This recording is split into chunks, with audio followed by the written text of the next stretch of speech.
Hello, hello. I'm Zachary Hines, and this is what you missed at the Straz.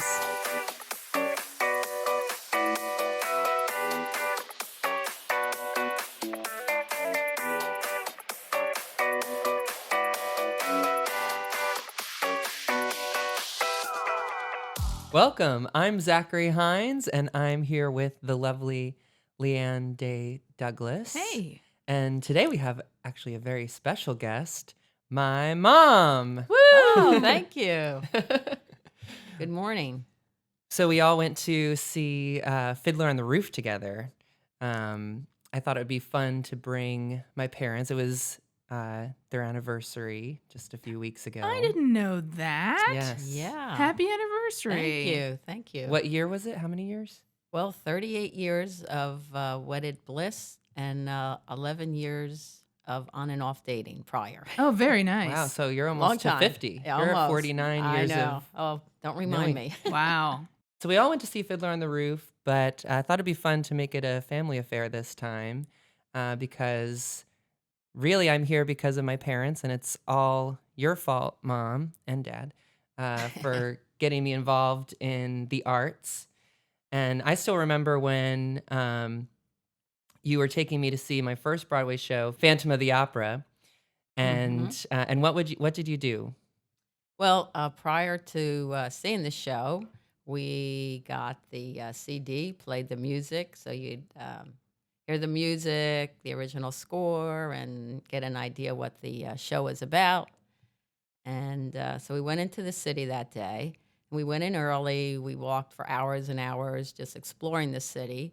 And it was an 8 o'clock show. Zach was 6 years old at the time. And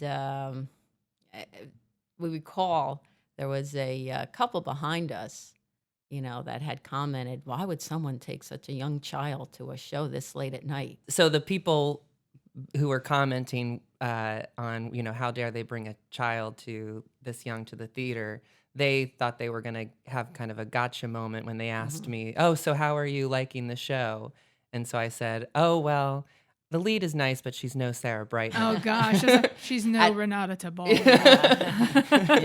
So at six years old, he already had the ability to notice the difference in performances. I was already honing my what you missed at the Straz skills. If only I had Edzer and some podcast equipment. Right, he'd be out there. That's funny. My very first Broadway musical was West Side Story. Oh. So, and I was young too. I was probably around 5 years old, and I only remember the first number, the Jets and Sharks number, and then I was asleep. I slept through the rest of it. So I guess West Side Story didn't make much of an impression on me. Oh. Yeah. What was your first show, Mom? My goodness. I don't know if I can even go back that far because, we lived in New Jersey, so, it was jumping on a bus in 30 minutes, you're in the city. So I was introduced to the city, at a very early age, going to see circus and things like that. But, what, Zach, I don't know if I can actually narrow it down to my first show. But there were many, many, many, many, many shows and got to see some wonderful performances with Yul Brynner and just on and on and on and on. So Well, Nanny was really into... Yes, my mom really was the one who introduced us to a lot of the arts. And her dad loved the arts. So it was, from that she exposed us to a lot of that.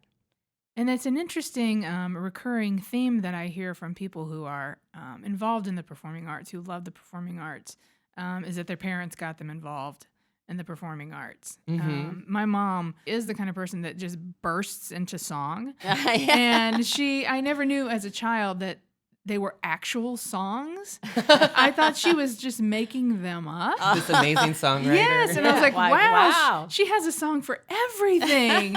And so anytime anybody would say something was traditional or it's a tradition or something, she'd go, tradition. And I had no idea it was from Fiddler on the Roof. Oh, wow. Yeah, so it was when I saw the movie as an adult, I was like, Oh, that's an actual song. Like, Mom, you need to sue. This movie stole all your They Yeah, songs. stole yeah. your songs. Yeah. So it's really important for adults to bring their kids to the Yeah. performing arts. And, Yeah. my parents, they're not performers or in the performing arts. They've just always appreciated it. I know a lot of, because I was in the performing arts, a lot of my friends, their parents were actors or whatever, or directors. And so that kind of made sense that they were, you know, exposed to the arts at a young age. Right. But yeah, I was lucky that I just had arts appreciators as Yeah, parents. yeah, we absolutely did. I mean, we were going into the cities in the late 60s and 70s, even when, the city was pretty rough in the, down in Times Square. But that didn't stop us. So We were Debbie, what's your troopers. favorite? What's your favorite musical? Probably, it would have to be Les Mis. Why did you I, take that I long will to see. even think? Of course, it's like we I saw Les know, Mis I probably know. like 50 I times. I've seen know, it and about 10 times. Yeah, and I will still see. It doesn't matter who's doing it, where it is. If it's nearby, I will go see the production of Les Mis. It's a good one. And I was telling Yeah. your mom, we were talking about this at the show, that I like the version of Les Mis that has the turntable. Of course. The Mm-hmm. original staging of Les Mis. And maybe Yes. it's just you always fall in love with the first time you see it. Mm-hmm. It's just like I was telling somebody recently, you always fall in love with Disney the way it was when you went your first visit to the Magic Kingdom, and you always want the Magic Kingdom to like be frozen in time forever in your mind because that's the Magic Kingdom that you fell in love with. Right. Mhm. And I think musicals are the same way. Mhm. You're Yeah. always in love with the first version that you saw. That's right. Even when I go back to Disney World, I still have to go through It's a Small World. And I avoid it at all costs because I can't stand having the music running through my head. I know. I just So- something about that. Yeah. Yeah, we could have done a podcast just about our time going to see Les Mis because my parents you had a timeshare, and so we'd go into the city a lot, and for a night or two, and every time we would see new shows, but we would always see Les Mis if it was playing. So that was one slot that was always filled was the Les Mis slot. That's great. So we saw all iterations, every kind of version. And what was the story about the girls that were like all laughing, like the Oh, yeah. So at one of the productions, there were a group of probably 5 or 6, I'd say between 17 and 19-year-old gals, and they sat in front of us, and they were giggling about, the show and this and that. And by intermission, they were all in tears. I know they should have like Kleenexes in the Yeah, in absolutely. the aisles in the programs. Yeah, I had an issue at Dear Evan Hansen with the spontaneous crying. I mean, it was just so heavy, and it just hit me so personally. Mhm. And I'm sitting in the theater with coworkers. We were again at the digital marketing conference, and this was a year ago. And we were all just like in a row weeping at this show. So yeah, some of them really do need to Yeah. hand out Kleenex. Yeah. Mhm, Dear Evan definitely. Hansen was interesting because I did not, that was one that I didn't really know much about before I saw it. And I kind of wanted it that way because I very rarely get to see a show that I don't know the story or I don't know the music. Yeah, I knew usually know nothing. Yeah. Yeah. And so I wanted to keep it that way. I didn't like do any research whatsoever, so I could just kind of experience it. And I thought it was like a High School Musical, like kind of like a fun, frivolous. Yeah, You were so that surprised. really Yeah, not what you were expecting. caught me off guard. And sometimes you need to prepare for a musical. For example, Absolutely. I think you need to memorize the Hamilton soundtrack before you go see Hamilton. That's interesting that you say that because actually doing this morning, I was going to bring that up. If I ever get to see Hamilton, I will definitely need to listen to the score. And I should of that have. one. Well, just like my parents did with Phantom of the Opera, they played that soundtrack over and over and over again for me whenever we were in the car. So I knew all of the songs. I, had a full understanding of the plot. So when I Right. saw it, even though I was 6, I still Yeah. was able to kind of grasp what was going on and had my favorite songs that I was, anticipating. Right. So I think that really helps, even not just for kids, for adults to be able to kind of, if it's rap or a different kind of music that's a lot faster, or the lyrics are not as easy to comprehend. Right. Mhm. If you prepare yourself beforehand, then I think it's all about being able to understand and feel like you're a part of it.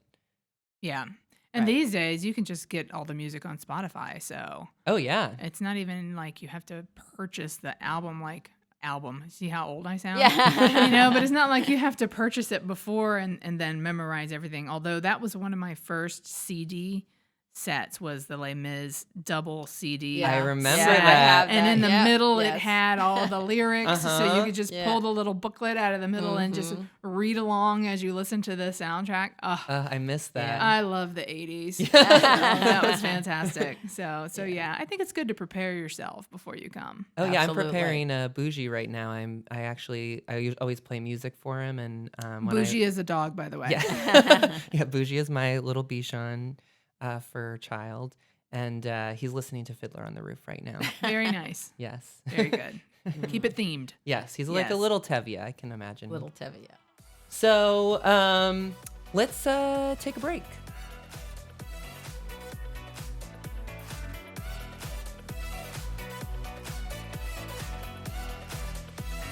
Next time, we'll be seeing Once on This Island, the musical, playing at the Straz November 19th through the 24th. So see it before we talk about it. All right, we're back. I'm Zachary Hines, and I'm with LeeAnn Day Douglas and my mom. Hello. And we are talking about our time going to see Fiddler on the Roof. And so let's talk about it. I loved it. I love Fiddler on the Roof. That's a classic that can go on. It's timeless. It really is. And it's not a big bang kind of show. I mean, you get something like a Wicked or a Phantom, and when they come into town, they bring 17 like big rigs with them Mhm. just for everything that they need for the show. And this was staged very simply. I would be surprised if they had more than one rig. Yeah. It was, but it still felt spectacular. It Mhm. did, too. absolutely. It definitely felt full. And what an embarrassment of riches.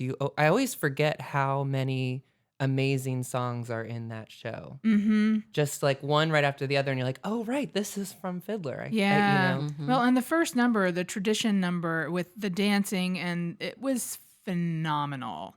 That number alone, I could listen to them and watch them do that number like 6-7 times in a row and go home and be happy. Oh, yeah. Yeah, they did a great job with that. The dancing alone, I thought, was incredible. I just loved the freedom of it. It was really well done in that respect too. Mm-hmm, mm-hmm. So I also think that we should start handing out flu shots in the lobby because, man, I felt like half the audience was gonna kick the bucket with consumption or something. That's because, hilarious because I didn't hear it at all, and usually I'm really sensitive to that. So Oh my good. Yep. So I saw Fiddler again after we saw it, and someone was hacking up a lung before I could feel their breath on the back of my neck, and I was like, if I get sick because of this person, I'm gonna be so mad. Mm-hmm. Mm-hmm. Yeah, but you want to see Fiddler. You feel that little Yeah, tickle in the back of your yeah, throat, I and you're know. like, "Oh, it'll be okay. I'm not really getting sick. It's just dust. I think it's just dust." We should have So- a coughing room or something. Put them in isolation so you can still see it. Well, but- we can't hand out cough drops because No. they'll unwrap them, and then you'll Exactly. hear them unwrapping the cough drops in the middle of the show. So And you can't have that. I'll make an exception for the cough drops. Okay. They just have to say, this is a cough drop. And I'll be like, oh, okay. As long as it keeps you from coughing and spreading your germs on me. that's hilarious. But it was like a whole chorus. They were like competing with the cast. Oh. Were they coughing in sync with the music? Yes, it was to the rhythm of tradition. That's funny. So what's your favorite number of the show? Because I have a very, very, very favorite number. And it's not tradition, although tradition runs a close second. So Yeah, what's your tradition favorite? is great. Well, I'm a little biased because actually, Miracle of Miracles is the first song I learned when I started taking voice lessons. So Mm. that song always, brings a smile to my face. My favorite is when he's singing to his wife, "Do you love me?" Do you love me? Yeah. Oh, it Yeah. is just the That is sweetest song. And, they've been married for 25 years. 25 years. And 25 she's years. like, "I've done this for you. I've done Yeah, that for right. you. I gave you children. I take care of your house. Mhm. What are you asking me this for?" And he just keeps, "Do you love me?" Uh-huh. And finally she's like, "Yeah." So it's beautiful and so sweet, and it just tugs the heartstrings. And for anyone who's been married for a very long time, I've been married for 25 years, so I just love that number. Yeah, Do- I would have to concur with that. That is a sweet song. Does dad sing that to you, Mom? Oh, no, not that often. 'Cause I'll it- have to remind him about that. That's funny. Well, if you want a special treat, listeners, and both of you can Google Harvey Fierstein and Rosie O'Donnell singing "Do You Love Me." It's a real, real special bonus. That sounds special. Mm. Yeah. So one of the things that I wanted to talk about is, the show, they're all singing and speaking in accents because they're Jewish. It's like a Yiddish accent. And I personally have problems.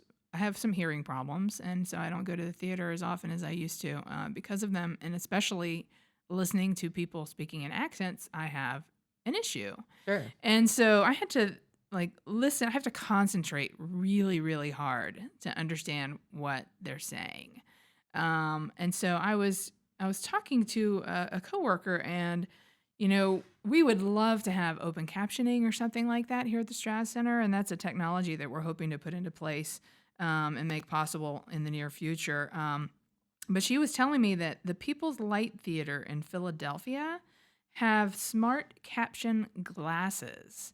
And they're like, do you remember the old Google glasses? Yeah, Mhm. yeah. And so they have real-time captioning. So they have like a little microphone on them where they listen to what's happening in the room, and then they caption on the glass. It uses Wow. augmented reality and like smart glass tech.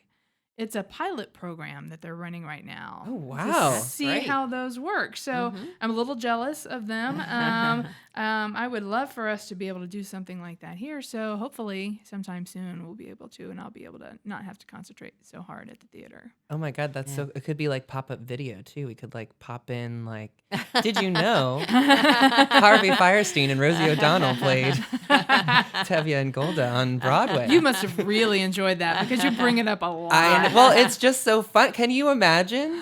Do you No. love me? And then Rosie O'Donnell. It was amazing. So, what is is that what open captioning is? Well, no, I mean that's captioning. Open captioning is they put like a little. It's not little. It's a. Oh, how do I describe it? It's not a TV monitor. It's a long horizontal monitor. And the last time I saw it, I'm sure they've updated open captioning since then. But the last time I saw it, it was like one of those leaderboards. Yeah. Is it kinda like thing. streaming? Kinda Yeah, like it's like streaming across the board. So it's red lights on a board that sits off to the right, stage Oh. right or stage left, and then it just says what they're saying. So it's just like captions like on Netflix. Because I like I said, I have a hearing issue, so I have captions on Netflix. I watch captions with everything that I Sure, watch yeah. on TV. Mhm. So when I get anywhere that I don't have captions, I'm like, whoa. I don't have captions. Yeah. I look at captions all the time, no matter what I'm watching. Right. So yeah, we had them a really long time ago, and I'm sure that they updated the tech by Well, now. clearly with the But you have to glasses. have the glasses have a microphone in them, so they listen to the ambient sound. But open captioning, I think you have to have the script, and I think it needs to be fed into the machine, and I think it Oh. needs to be cued. and I'm making all of this up because I have no idea how it works, but that seems like that would be how it It would makes work. sense to me. And I know they have a lot of different technologies you can use to do it, and we're researching all of those right now to see what would work best for our audiences. So stay tuned. So I have a question Ah. about the show. In the beginning and the end, Tevye, the actor who's playing Tevye, is in this like very modern Warm up looking suit. coat. Oh, Yeah. Yeah. What do you think that? So the people that I was with on Friday, I had mixed reactions on kind of what they. One thought it was like, oh, that was a weird costume choice that they put him in a very modern looking jacket that doesn't look like it'd be of the time and like early 1900s. And I took it as it was like a descendant of Tevye's family going back to visit. Oh, see, I Yeah. didn't take that at all. Yeah. I- I would agree with that. Yeah, I thought he was playing the narrator.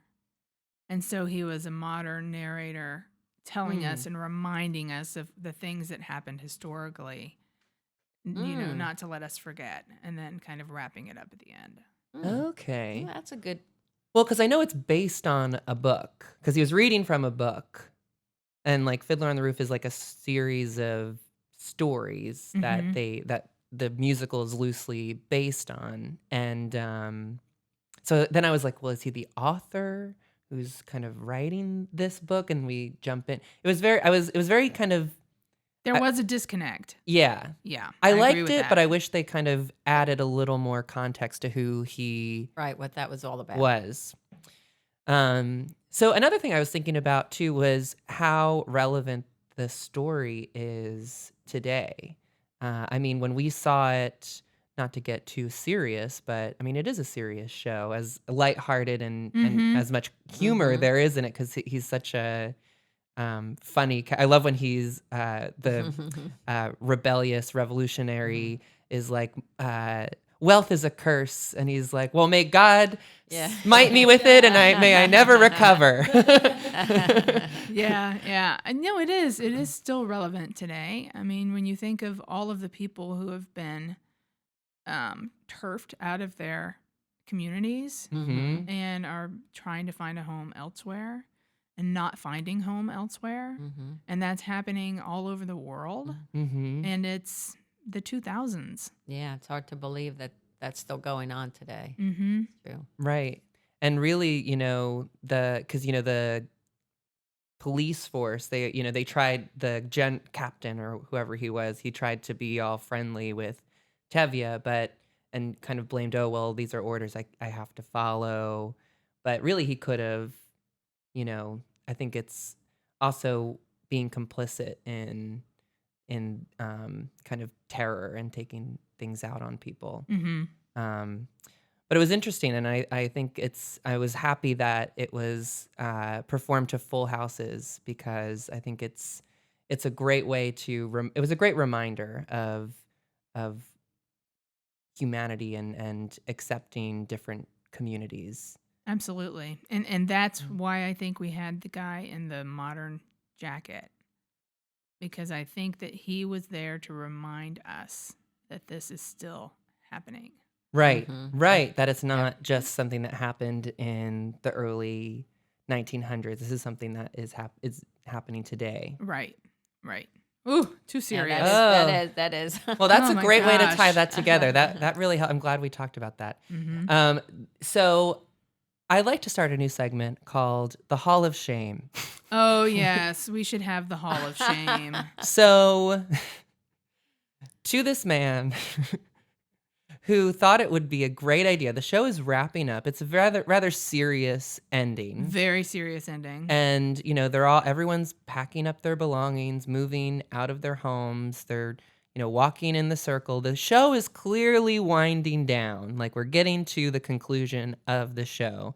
Maybe there's like 1 minute left. And this man in the middle of the row, which, by the way, the Straz Center in Morsani does not have a center aisle. So he gets up and makes everyone get up, and he walks out of the theater, presumably to like beat traffic? To beat traffic, he was probably parked in the Poe garage, and he wanted to beat traffic. And that happened to you the second time you And went. it happened again on Friday. It happened both times. So we had the night that we went, opening night, it was a couple. So it was a couple that at least the applause had started, but the standing ovation hadn't started yet. No, And the so curtain call didn't even start. Curtain call hadn't started. So it was still, the show was still happening. Mhm. And this couple gets up and same thing. Luckily they weren't in the middle of the row. They were closer to the end, but not that close. Yeah, And they're same still thing. And they're giving a walking ovation. It's what we call the walking ovation. They're clapping, they're looking at the people on stage, and they are walking out trying to beat the traffic. And please, people, do not end up in our Hall of Shame. do not, or at least if you know you need to do that, get an aisle seat. Right, There you because go. these performers are just pouring their hearts and souls into these characters, and they spend 2.5 hours on stage just working their butts off to entertain you and hopefully educate you at the same time, and just give them an extra 5 minutes, give them some applause, just stand there and deal with the traffic like everybody else. And more importantly, I want to see all of the show. So Right, and you get distracted by the people who are leaving. yeah, You everyone, it was a reminder that, I need to, so my mom, she is also like me in our theater going habits of constantly running to the theater to make it on time. Well, of course you had to get it from somewhere. No, that one's not on me. Well, it's my dad who's Yeah, really there holding it, you but go. she's That's the just truth. an innocent victim of. She's the I am. bystander. I am. As hard as I try. So, but we were on time, so we didn't make anyone have to. That would have been horrifying. Yeah, you were on time. Yeah. I was very proud. So I'm not in the Hall of Shame. You were barely on time. Barely. It I was- know. Well- I was getting a little nervous waiting outside. I was just like, oh my gosh, where is he? Well, it was a work sanctioned event, so it wasn't. True. It's not like you were off doing something, playing hooky. Yeah, you No. had to eat alone. I had to eat alone, yes, but I ate at Bavaro's. The pizza was phenomenal as usual. I was so jealous. I love the advent of the smartphone because you can sit alone at a table, play a game, and nobody feels sorry for you because you're busy. And I would have rather have eaten with someone, but I understand you had to work. So I know I was devastated. I had a Kind Bar for dinner at intermission. I should have brought you some pizza. I ate the whole thing. Oh, So yeah. so good. Yeah. All right. Okay. Well, thank you so much, LeeAnn, and thanks, Mom, for Oh, joining you're welcome. us. Really Yes, enjoyed thank this. you. This was a lot of fun. Her podcast debut. Yes. Do you have anything to plug, Mom? Let's see. Oh, maybe the Straz Theater. Very Great good. shows Very here. good. Everyone should take advantage of it. All right. Well, we'll see you next time. We're going to be talking about Once on This Island, which is the Caribbean retelling of the Little Mermaid story. Sweet. I love The Little Mermaid. Oh, I know. All right. Well, we'll catch you next time. I'm Zachary Hines, and this is what you missed at the Straz.